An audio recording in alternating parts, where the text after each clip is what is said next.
देखिए, तो last video में हमने जो 11th क्लास का फर्स्ट चैप्टर है भौतिक जगत या फिर फिजिकल वर्ल्ड, तो उसके अंतर्गत हम लोग क्या क्या टॉपिक पढ़ेंगे उसको डिस्कस किया था।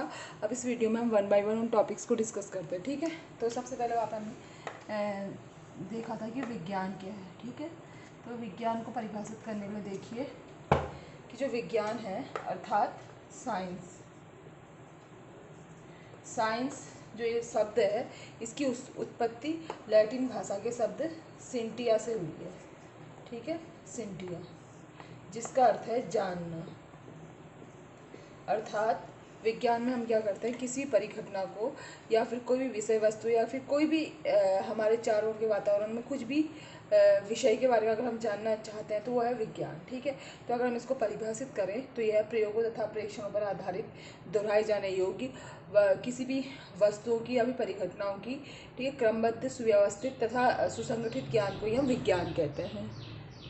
तो देखिए, यहाँ पे विज्ञान की परिभाषा लिखी गई है, प्रयोगों मतलब एक्सपेरिमेंट तथा प्रेक्षणों मतलब ऑब्जर्वेशन, ठीक है, पर आधारित दोहराए जाने योग्य वस्तुओं के क्रमबद्ध सुव्यवस्थित तथा सुसंगठित ज्ञान को विज्ञान कहते हैं। जैसे विज्ञान में अगर हमने किसी भी तथ्य को स्वीकार करना है तो पहले हम उसमें एक्सपेरिमेंट करते हैं, उसकी रीडिंग लेते हैं, ठीक है, ऑब्जर्वेशन करते हैं, फिर बार बार उस एक्सपेरिमेंट को दोहराते हैं, ठीक है, और जब तब जाके हम किसी भी रिजल्ट को ग्रहण करते हैं, ठीक है, किसी भी तथ्यों को स्वीकारते हैं। तो यही क्या है, विज्ञान है, ठीक है। इसके बाद जो नेक्स्ट टॉपिक है वह है भौतिक विज्ञान, ठीक है ना। तो भौतिक विज्ञान को भी हम दो तरीके से डिफाइन करेंगे। एक जो डेफिनेशन होगी वो इसके जो शाब्दिक अर्थ है उस पर डिपेंड करेगी, और जो दूसरी डेफिनेशन होगी वो नवीनतम डेफिनेशन होगी, ठीक है, इसकी परिभाषा। तो जो फर्स्ट डेफिनेशन है देखिए, भौतिक विज्ञान मतलब फिजिक्स, ठीक है। तो फिजिक्स का जो जन्म हुआ है ये ग्रीक भाषा के शब्द फ्यूसिस से हुआ है, जिसका मतलब है प्रकृति, मतलब नेचर, ठीक है। अर्थात भौतिक विज्ञान विज्ञान की वह शाखा है जिसके अंतर्गत हम प्राकृतिक घटनाओं का वैज्ञानिक ढंग से अध्ययन करते हैं, ठीक है। तो अर्थात भौतिक विज्ञान में क्या कर रहे हैं हम, प्रकृति और प्राकृतिक घटनाओं मतलब नेचर और नेचुरल फिनोमिनन जो होते हैं उनका हम साइंटिफिक तरीके से अध्ययन करते हैं। तो देखिए, भौतिकी वह विज्ञान है या भौतिक विज्ञान विज्ञान की वह शाखा है जिसके अंदर हम प्रकृति मतलब नेचर अथवा प्राकृतिक घटनाओं मतलब कि जो भी नेचुरल फिनोमिनन होते हैं उनका वैज्ञानिक अध्ययन मतलब साइंटिफिक स्टडी करते हैं, ठीक है। तो ये हमारी भौतिक विज्ञान की डेफिनेशन है जो कि भौतिक विज्ञान के शाब्दिक अर्थ पर डिपेंड कर रही है, ठीक है, उसके आधार पर बताई गई है, ठीक है। अब जो इसकी नवीनतम डेफिनेशन है उसको डिस्कस करने से पहले हम लोग दो चीज़ों के बारे में जान लेंगे, ठीक है। सबसे पहले कि द्रव्य क्या है। द्रव्य अर्थात मैटर, तो कोई भी पदार्थ जिसका अपना द्रव्यमान है, ठीक है, द्रव्यमान मतलब मास, तो कोई भी पदार्थ जिनका अपना द्रव्यमान है, ठीक है, और जो स्थान घेरती है, ठीक है, और जिसको हम अपनी ज्ञानेंद्रियों के द्वारा अनुभव कर सकते हैं, ठीक है। तो कोई भी वस्तु या कोई पदार्थ जिसका अपना द्रव्यमान होता है, जो स्थान घेरती तथा जिसको हम ज्ञानेंद्रियों के द्वारा महसूस कर सकते हैं वो द्रव्य है, ठीक है। तो सामान्यतः द्रव्य को हम तीन भागों में बांट सकते हैं, ठीक है। एक तो ठोस मतलब सॉलिड, द्रव मतलब लिक्विड, और गैस, ठीक है। और एक कैटेगरी और होती है जिसको हम प्लाज्मा कहते हैं, वो हम हायर क्लासेस में स्टडी करेंगे, ठीक है। तो देखिए, ठोस द्रव और गैस तीन भागों में बांट सकते हैं, ठीक है। और इसके एग्जांपल ठोस द्रव गैस क्या होते हैं तो हम बचपन से पढ़ते आ रहे हैं, और इस आधार पर इसके एग्जांपल मतलब द्रव्य के एग्जांपल जैसे कि लकड़ी, पत्थर, रुई वगैरह सब कुछ क्या है, द्रव्य मैटर है, ठीक है। तो सिंपली ये तो हमने द्रव्य को डिस्कस कर लिया, ठीक है। इसकी नवीनतम डेफिनेशन को डिस्कस करने से पहले हम लोग क्या क्या चीज़ें पढ़ रहे हैं देखिए। इसके बाद है ऊर्जा। ऊर्जा मतलब एनर्जी, ठीक है। तो एनर्जी की बात करें तो एनर्जी मतलब होता है कार्य करने की क्षमता, कार्य करने की क्षमता को हम ऊर्जा कहते हैं, ठीक है। तो कार्य करने की क्षमता को हम ऊर्जा कहते हैं, ठीक है ना। तो जैसे ऊर्जा के भी कई सारे फॉर्म हम पढ़ेंगे, जैसे कि प्रकाश ऊर्जा, ठीक है, नाभिकीय ऊर्जा, उसके अलावा प्रकाश ऊर्जा मतलब लाइट एनर्जी, नाभिकीय ऊर्जा मतलब न्यूक्लियर एनर्जी, ठीक है, गतिज ऊर्जा मतलब काइनेटिक एनर्जी, और उसके अलावा स्थितिज ऊर्जा मतलब पोटेंशियल एनर्जी आदि, ठीक है। तो यहाँ पे हमने देखिए द्रव्य मतलब मैटर और एनर्जी के बारे में डिस्कस कर लिया, ठीक है, मतलब द्रव्य और ऊर्जा, ठीक है। तो स्टार्टिंग में हम जो द्रव्य और ऊर्जा है इन दोनों को अलग अलग चीज़ मानते थे, ठीक है, मतलब इनका आपस में कोई अस्तित्व नहीं था, लेकिन आपस में एक दूसरे से कनेक्ट नहीं थे। लेकिन जब आइंस्टीन का द्रव्यमान ऊर्जा रिलेशन आया, ठीक है, मतलब मास एनर्जी रिलेशन आया, जिसके अनुसार E=mc² है, जहाँ पे E है एनर्जी मतलब ऊर्जा, M है मास और C है speed of light in vacuum मतलब प्रकाश की निर्वात में चाल, ठीक है, जिसका मान 3 × 10⁸ मीटर पर सेकेंड होता है, ठीक है।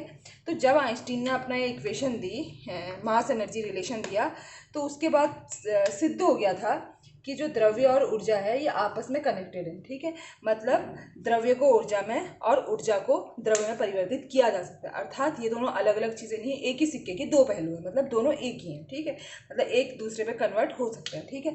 तो इस आधार पे जो हमको नवीनतम परिभाषा मिलती है भौतिक विज्ञान की, वह क्या है कि भौतिक विज्ञान विज्ञान की वह शाखा है जिसके अंदर हम द्रव्य मतलब मैटर, ठीक है, उसके साथ साथ ऊर्जा मतलब एनर्जी तथा उनकी अन्योन्य क्रियाओं तथा एक दूसरे में रूपांतरण, मतलब कि किस तरीके से ऊर्जा द्रव्यमान में और द्रव्यमान ऊर्जा में चेंज हो जाती है, ठीक है, तो उसका अध्ययन करते हैं, तो वही क्या है भौतिक विज्ञान, ठीक है। तो ये भौतिक विज्ञान की, तो देखिए यहाँ पे देखिए भौतिकी मतलब भौतिक विज्ञान विज्ञान की वह शाखा जिसके अंतर्गत द्रव्यमान मतलब मास, ऊर्जा मतलब एनर्जी, उनकी अन्योन्य क्रियाओं तथा रूपांतर मतलब एक दूसरे में चेंज हो जाना का अध्ययन किया जाता है, ठीक है। तो ये सिंपली हमने भौतिक विज्ञान और विज्ञान को डिस्कस कर लिया। इसके बाद हम अपना नेक्स्ट टॉपिक पढ़ते हैं।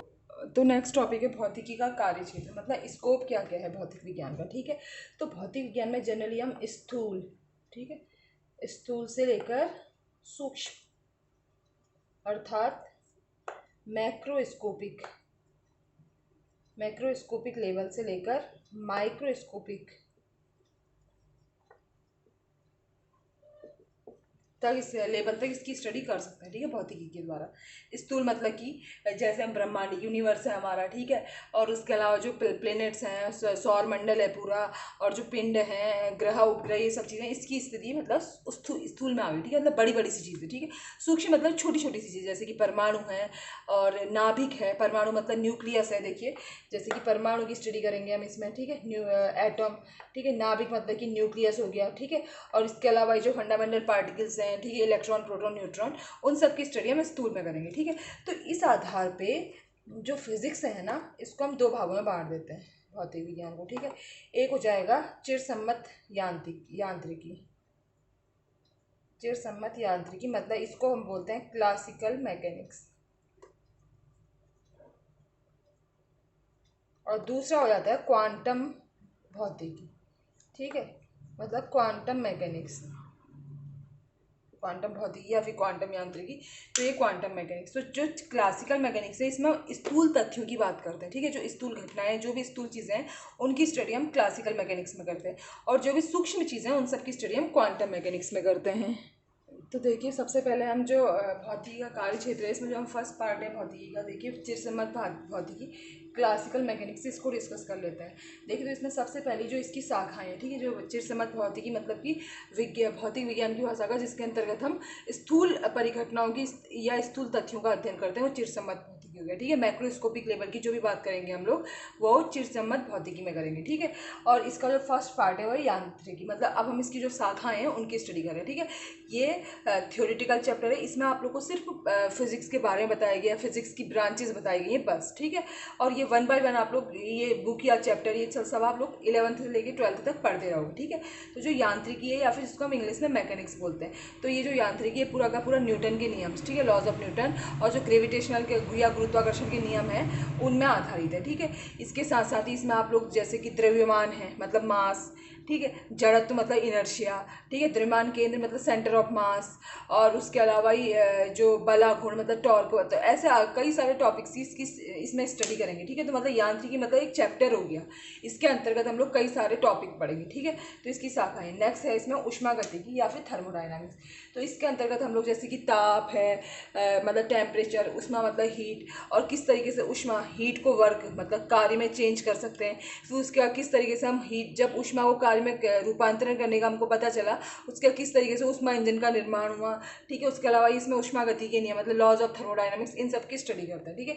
इसके बाद जो नेक्स्ट पार्ट है वो है ऑप्टिक्स, प्रकाशिकी, ठीक है। तो प्रकाश से संबंधित जितनी भी घटनाएं होंगी, ठीक है, वो सब हम ऑप्टिक्स में स्टडी करेंगे। जैसे कि आप लोगों ने प्रकाश का परावर्तन मतलब रिफ्लेक्शन ऑफ लाइट पढ़ा हुआ है, प्रकाश का अपवर्तन मतलब रिफ्रैक्शन ऑफ लाइट पढ़ा है, प्रकाश का ध्रुवण मतलब पोलराइजेशन ऑफ लाइट पढ़ोगे अभी, ठीक है। पहले के 2 टॉपिक आप लोगों ने हल्का हल्का सा 10th में पढ़ा है, ठीक है। इसके अलावा आप लोग लेंस के बारे में, मिरर के बारे में जानोगे। उसके अलावा ये जो प्रकाशिकी यंत्र जैसे सूक्ष्मदर्शी, दूरदर्शी, ठीक है, टेलीस्कोप, माइक्रोस्कोप वगैरह वगैरह, ठीक है। तो इन सब लोग की चीज़ों की स्टडी आप प्रकाशिकी में करोगे, ठीक है। इसके बाद है दोलन तथा तरंगे, मतलब इसमें आप ऑसिलेशंस, मतलब इसको हम ऑसिलेशंस एंड वेव्स कहेंगे। तो इसमें हम दोलनों के बारे में अध्ययन करेंगे, और साथ ही साथ तरंग, मतलब जैसे आप लोग हल्का सा में भी आप लोगों ने सुना हो कि जैसे 2 प्रकार की तरंगे जनरली हम पढ़ते हैं, अनुदैर्ध्य तरंग और अनुप्रस्थ तरंग, ठीक है। तो अनुप्रस्थ तरंग मतलब ट्रांसवर्स वेव, और अनुदैर्ध्य मतलब कि लॉन्गिट्यूडनल वेव, ठीक है। तो इन सब की स्टडी हम दोलन तथा तरंगे में करेंगे, ठीक है, इस टॉपिक में। और इसके बाद जो वैद्युत गतिकी, ठीक है, इसमें हम इलेक्ट्रोडायनामिक्स, इसमें हम लोग मेनली चार्ज, वैद्युत, इलेक्ट्रिसिटी के बारे में बात करेंगे, ठीक है। उसके बाद हम लोग चार्ज के बारे में बात करेंगे, आवेश के बारे में, ठीक है। तो आवेश की भी हम 2 प्रकार से स्टडी करेंगे। जब आवेश रुका हुआ है तो उस पर फिर हम लोग स्थिर वैद्युत की पढ़ेंगे, ठीक है, इलेक्ट्रोस्टैटिक्स, ठीक है। उसके बाद जब आवेश गतिमान है तो उस पर भी 2 ब्रांचेस पढ़ेंगे, जैसे कि धारा वैद्युत की मतलब करंट इलेक्ट्रिसिटी, और मैग्नेटिज्म मतलब चुंबकत्व, ठीक है। तो ये तो जनरली टॉपिक है जो आप 11th से लेकर 12th तक कवर करोगे बस, ठीक है। तो मेनली जो भी हम स्थूल बातों का अध्ययन करेंगे तो हम क्लासिकल मैकेनिक्स या फिर चिरसम्मत यांत्रिकी में। और नेक्स्ट जो शाखा है, ठीक है, जिसमें हम सूक्ष्म चीज़ों की माइक्रोस्कोपिक लेवल की बात करेंगे, वो है क्वांटम यांत्रिकी, ठीक है। तो इसमें हम लोग मेनली क्वांटम मैकेनिक्स, ठीक है, तो इसमें हम लोग मेनली जो सूक्ष्म चीज़ें, छोटी छोटी सी चीज़ें, जैसे इसमें हम परमाणु की स्टडी करेंगे, ठीक है। परमाणु मतलब एटॉम की स्टडी करेंगे, ठीक है। और इसके साथ साथ ही हम इसमें नाभिक की स्टडी करेंगे। नाभिक मतलब न्यूक्लियस। और इसके साथ साथ हम इसमें मूल कण, ठीक है, जो भी फंडामेंटल पार्टिकल्स होते हैं,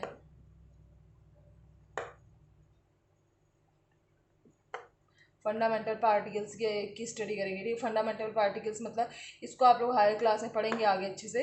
ये जैसे कि इलेक्ट्रॉन है, प्रोटॉन है, न्यूट्रॉन है, इन सब की स्टडी हम लोग क्वांटम यांत्रिकी में करेंगे, ठीक है। तो इस तरीके से हमने भौतिकी का जो कार्य क्षेत्र, जो स्कोप है, उसकी स्टडी कर ली है कि मतलब हम सूक्ष्म से लेकर स्थूल तक सारी घटनाओं का, सारी तथ्यों की स्टडी हम लोग भौतिकी में कर सकते हैं, ठीक है। तो नेक्स्ट वीडियो में हम इससे आगे का डिस्कस करेंगे। Thank you.